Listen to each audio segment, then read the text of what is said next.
Assalamualaikum warahmatullahi wabarakatuh. Kami dari kelompok 5 ingin mempresentasikan hasil diskusi kami yang berjudul Pengolahan Tenaga Pendidik, Tenaga Kependidikan, dan Pengolahan Peserta Didik oleh Kepala Sekolah. Sebelum itu, kami akan memperkenalkan diri dulu.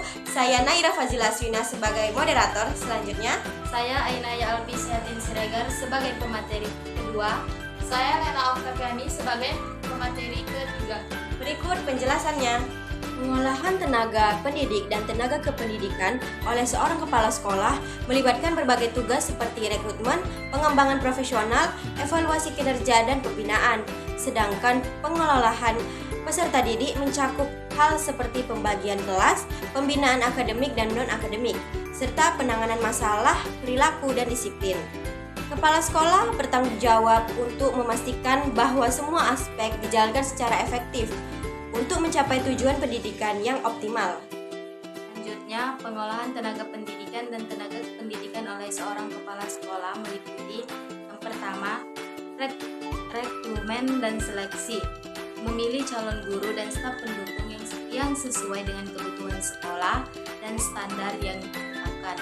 Yang kedua, pengembangan profesional, memberikan pelatihan dan pengembangan untuk meningkatkan keterampilan dan pengetahuan staf pendidik dan kependidikan.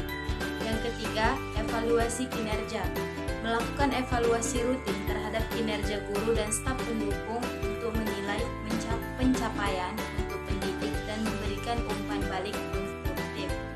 Yang keempat, pembinaan, yaitu memberikan bimbingan dan dukungan kepada staf pendidik dan kependidikan dalam menghadapi tantangan dan mengembangkan kemampuan mereka.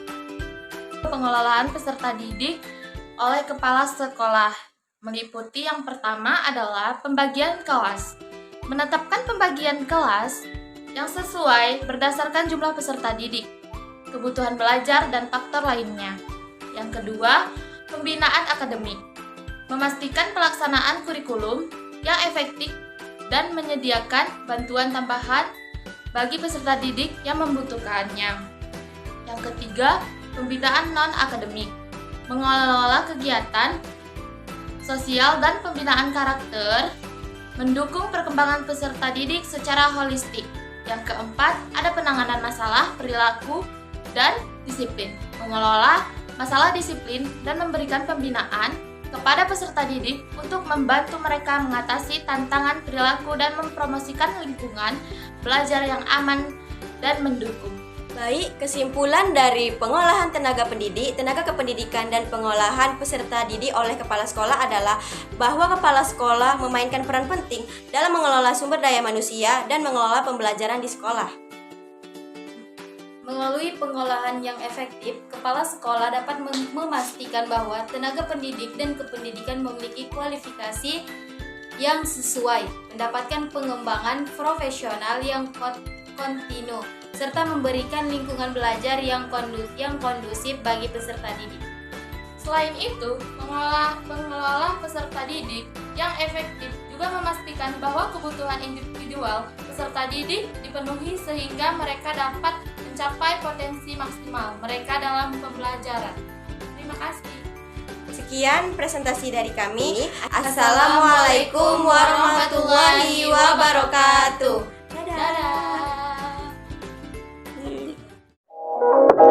Dadah.